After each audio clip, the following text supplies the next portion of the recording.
Hi guys, it's Chuck Grove from Foraging Truth, and I'm visiting one of my favorite mushroom spots. What mushroom is this? The hedgehog mushroom.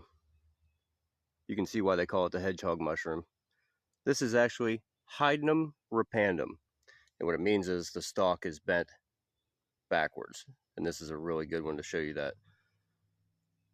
Choice edible mushroom, guys, right here in the woods. Check out this find.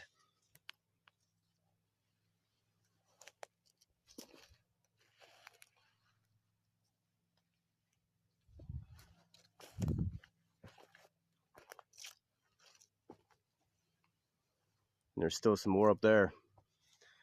All right, guys, Chuck Grove with Foraging Truth. Get out and find Hedgehogs repandum, the hedgehog mushroom. Choice edible mushroom. Keep foraging.